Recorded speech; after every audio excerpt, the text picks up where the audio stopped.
Olá, pessoal, bem-vindos à nossa correção de gabarito. Eu sou a professora Gisele, faço parte da equipe de tutores dessa segunda fase de civil. Como vocês já sabem, nossa equipe está aqui para dar todo o auxílio que vocês precisarem, junto com os professores. Pedi para deixar aqui o meu Instagram, caso vocês tenham dúvidas, queiram entrar em contato, pode chamar, tá certo? Pedi também para deixar o Insta do Prática Civil, que é uma página muito interessante que os professores fizeram, pensando em vocês. Lá tem muito conteúdo bacana, tem dica, tem revisão, tem conteúdo, vídeo que os próprios professores fazem, vídeo que nossa equipe faz. Tem muita atualização aí, praticamente que diária, tá? Vale a pena vocês conferirem, inclusive depois que vocês passarem na prova, já são advogados, continuem acompanhando, porque lá tem muita atualização e conteúdo legal mesmo, tá certo? Eu vou fazer com vocês hoje a correção de gabarito do nosso bloco 3. A essa altura aqui, vocês já estão mais treinados, né? Vocês já estão aí com top 10 na ponta do lápis. Então, acredito que vocês estão aí super engajados e aproveitando ao máximo o nosso curso. Então, reitero a minha mensagem de sempre. Estejam em contato com a gente, todo mundo é muito acessível e vocês têm que aproveitar ao máximo tudo que o nosso curso oferece, tá certo? Vamos passar lá para o quadro, então. Eu vou pedir que vocês acompanhem com o VAD aberto. Por quê? Porque fica mais interessante e mais fácil de acompanhar a correção, né, do que só verificar aqui as respostas. Então, vamos começar sempre por onde? Pelo nosso top 10, tá certo? É ele que vai te conduzir aí facinho para vocês encontrarem as respostas. Então, qual que é o top 10? Vocês vão ler, no mínimo, 2 vezes a questão, já destacando as palavras e informações aí que vocês considerem relevantes, tá certo? Por quê? Porque é com base nessas palavras aí que vocês vão procurar no índice, né? Então, vocês vão identificar o tema, se é processual, se é material, enfim. Relação civil ou de consumo, se incide legislação especial, tá? Tudo isso vocês vão saber como, identificando o primeiro tema, tá? Então, aí vocês vão, verificou se é questão material ou processual, relação de civil ou de consumo, se incide legislação especial, vocês vão partir para a pesquisa, tá? Vai abrir o VAD e vai caçar, e vai encontrar.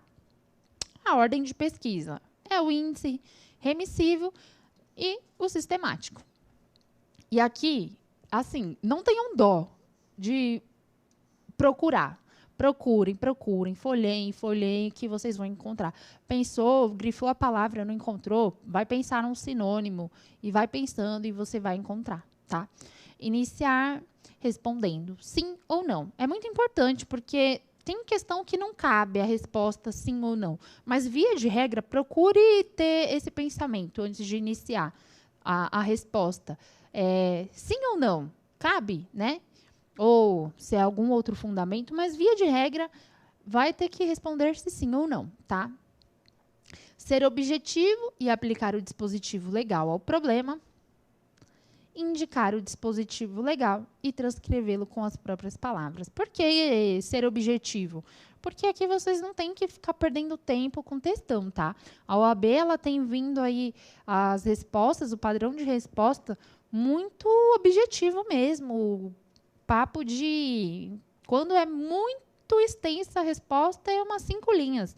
Mas no último exame, a gente verifica aí que as respostas foram tudo 2 linhas, bem objetivo mesmo, tá? Então, a questão 1 do nosso bloco 3. Eduardo atua como síndico do condomínio Verana, Rio Grande, na cidade de Rio Claro, São Paulo. No referido edifício, a condômina Catarina, psicóloga, proprietária da unidade 31, diante de dificuldades financeiras, deixou de efetuar o pagamento da taxa condominial, e pretende, em assembleia, sugerir que deixem de contratar o seguro contra incêndio. Seguro contra incêndio.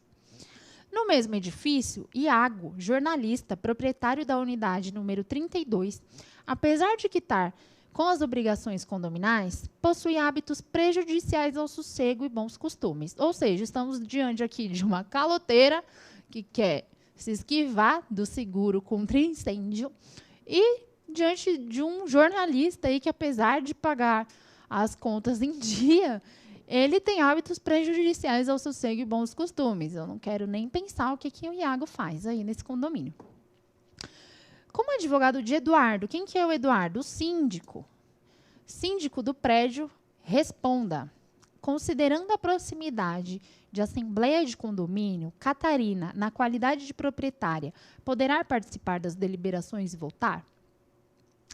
B. É obrigatório que o condomínio Verana Rio Grande possua um seguro contra incêndio?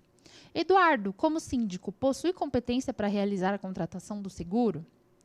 Considerando a legislação civil, qual medida poderá ser adotada pelo condomínio diante do comportamento do proprietário Iago? Então, aqui, gente, são 3 questões e vocês vão ver que a B, por exemplo, ela te dá 2 indagações, tá? Se é obrigatório o seguro e se o síndico tem essa competência. Atenção ao comando da questão, hein? Então, qual que é o tema? Condomínio edilício. Foi isso que o enunciado tratou o tempo inteiro. Ó. Síndico do condomínio, a condômina Catarina, tá? No mesmo edifício, o Iago, tá? Então, esse é o tema. Condomínio edilício, que está lá em direito das coisas. Questão processual e material. Ou material. Material. Só material, não tem processo aqui, tá? Relação civil ou de consumo? Civil. A legislação especial? Aqui não, tá? Pesquisar, então, no Código Civil. Resposta da questão 1. Com o VAD aberto. Gente, acompanha comigo. Não é dever do condômino... Não, perdão. A questão é não. É dever do condômino contribuir com as despesas do condomínio, na forma do inciso 1 do artigo 1333 do Código Civil. Sendo assim, fica vedada sua participação em votação e assembleias condominiais, enquanto não quitar seu débito nos termos do artigo 1335, inciso 3º do Código Civil. Você vê que um inciso complementa o outro. Por quê? Com a leitura do 1336, ele vai dispor quais são os deveres do condômino. E o inciso 1º, ele vai falar que é contribuir para as despesas do condomínio na proporção de suas frações ideais, salvo disposição em contrário na convenção. E o 1335, inciso 3º, ele complementa a resposta porque ele fala dos direitos, ou seja, no 1035 está os direitos do condômino, no 1336 são os deveres, tá? Então, a resposta é baseada nos direitos e deveres, porque o que a pergunta quer? Se a Catarina, como proprietária, poderá participar das deliberações, mesmo estando inadimplente com suas obrigações. E a resposta é não, porque ela não contribuiu e ela tem esse dever, que está lá no 1336, e fica vedada a participação em assembleia enquanto não quitar nos termos do 1335, que diz que é direito do condômino votar na deliberação e delas participar estando quite. É isso que o 1335 disse. Resposta da questão 1b.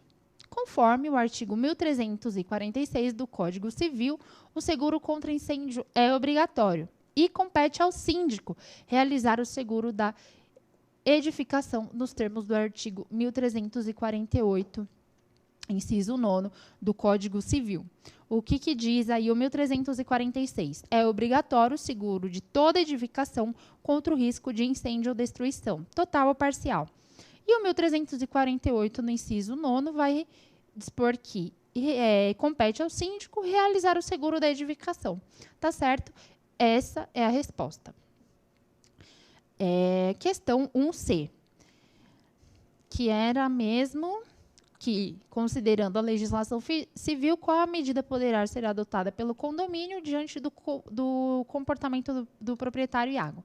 Então, aqui vocês não vão responder se sim ou não, mas que o Iago infringiu um de seus deveres como condômino, na medida em que descumpriu o que prevê o inciso 6º do artigo 1336, que fala que são deveres do condômino dar as suas partes... Não, minto, perdão. É isso mesmo, não, tá certo. Inciso 4º, dar às suas partes a mesma destinação que tem a edificação e não as utilizar de maneira prejudicial ao sossego, salubridade, segurança dos possuidores e aos bons costumes. Exatamente como se encaixa aí na conduta do Iago. E que estabelece ainda que a penalidade por descumprimento de qualquer dever condominal é o pagamento de multa prevista no ato constitutivo ou convenção, não podendo superar 5 vezes o valor das contribuições mensais, conforme o parágrafo 2º do 1336, tá certo? Por isso, gente, que é muito importante vocês fazerem uma leitura completa aí no artigo quando vocês encontrarem a resposta. O parágrafo 2º, ele diz que o condômino que não cumprir qualquer dos deveres estabelecidos nos incisos anteriores, pagará a multa prevista no ato constitutivo, na convenção, não podendo ser superior a 5 vezes o valor de suas contribuições mensais, tá? Por isso aqui, o que a gente percebe nessas questões? A importância de fazer uma leitura completa. Pode ser que você vasculhou o índice e encontrou só o 1335, mas logo abaixo, no 1336, no 1346, vem respostas aí das outras questões. Então, por isso que eu ressalto sempre a importância nas minhas correções de fazer uma leitura completa no capítulo, na seção, nos artigos que estão acima, abaixo, do lado, tá? Porque, às vezes, a resposta está ali na sua cara. Questão 2. Tramita perante a segunda Vara Civil de Guarulhos, SP, ação indenizatória proposta por ANA, em face da fabricante Mundi, na qual requer indenização por danos materiais devido à compra de um eletrodoméstico que explodiu, decorrente de fato do produto. A empresa ré foi citada via correio para que apresente defesa dentro do prazo legal e procura você como advogado para que defenda seus interesses. Considerando tal situação hipotética, responda fundamentadamente. Qual deverá ser considerado o dia de início do prazo para apresentação de defesa? Como é feita a contagem de prazo neste caso? A questão tem 2 comandos, atenção. Qual é o dia do início e como é feita a contagem? São indagações diferentes. Tendo em vista que o advogado de ANA protocolou manifestação à contestação de forma digital no último dia do prazo, às 23h59, entendeu o juiz que esta foi intempestiva. Considerando a informação, a decisão do juiz está correta? Resposta... Tema. Atos processuais e prazos, tá? Aqui a questão foi bem clara que se trata de processo.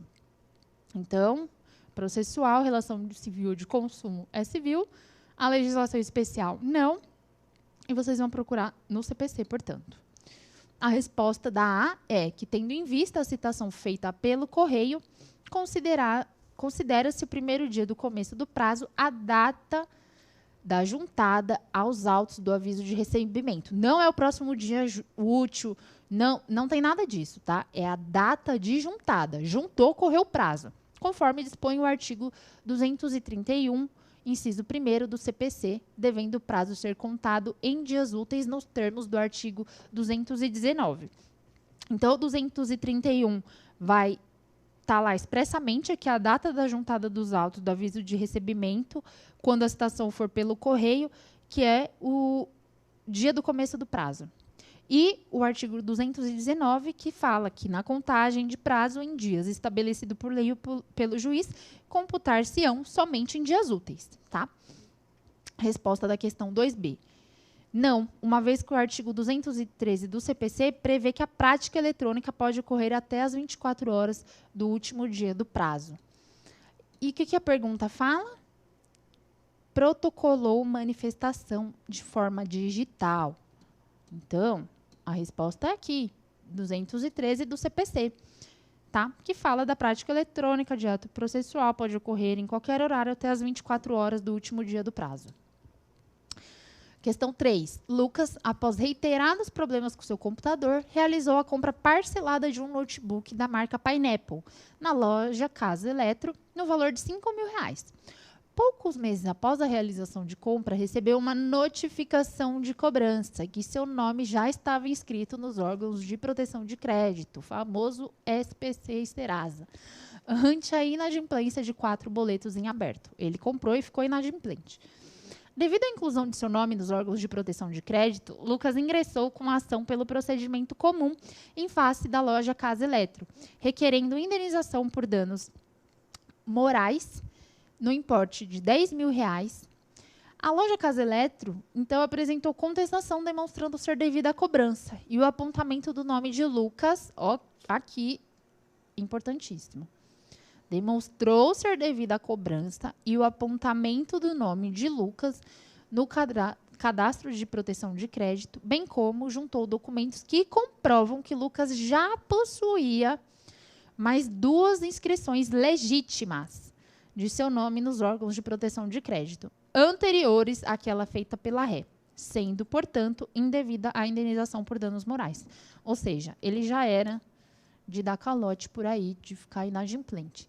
A ação foi julgada procedente e a empresa é condenada ao pagamento de indenização por danos morais. Considerando tal situação hipotética, responda: qual será o recurso cabível em face da decisão? Aqui falou que a ação foi julgada procedente. Há fundamento jurídico adequado para embasar um possível recurso da ré? 2 comandos à questão. Em qual prazo deverá ser interposto o recurso? E qual prazo para apresentação de contrarrazões? Também tem 2 comandos. Tema: atos ilícitos e recursos.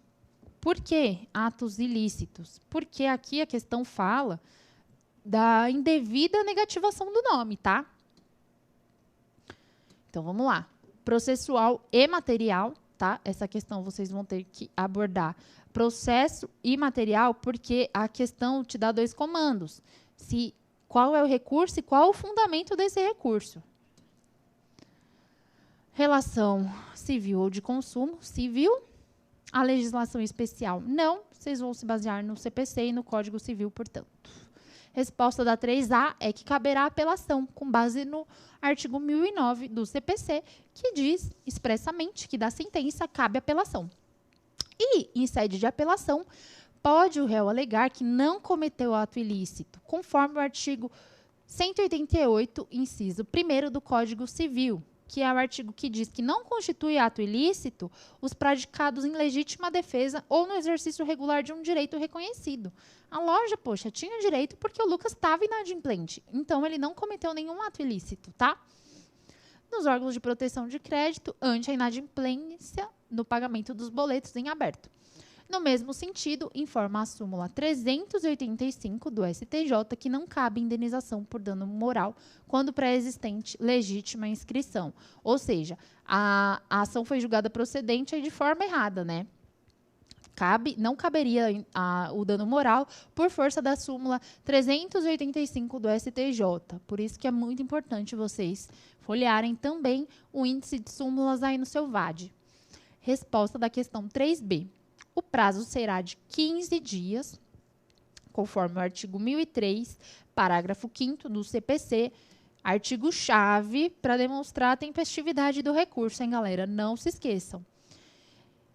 E o prazo para apresentação de contrarrazões também será de 15 dias, conforme o 1010, parágrafo 1º do CPC, que fala que a apelação interposta por petição dirigida ao juízo de primeiro grau conterá. Aí ele te dá um rol aí, e no parágrafo 1º diz que o apelado será intimado para apresentar contrarrazões no prazo de 15 dias. Essa é a nossa resposta. Questão 4. Vou ter que correr que meu tempo está acabando, gente. Paola, residente domiciliada em Belo Horizonte, e Murilo, residente domiciliado em Curitiba, tiveram um breve romance durante um carnaval que passaram em Votuporanga, São Paulo. Aqui eu até sei que bloco é esse, hein? Famoso Oba. Dessa relação nasceu Gabriela e Murilo.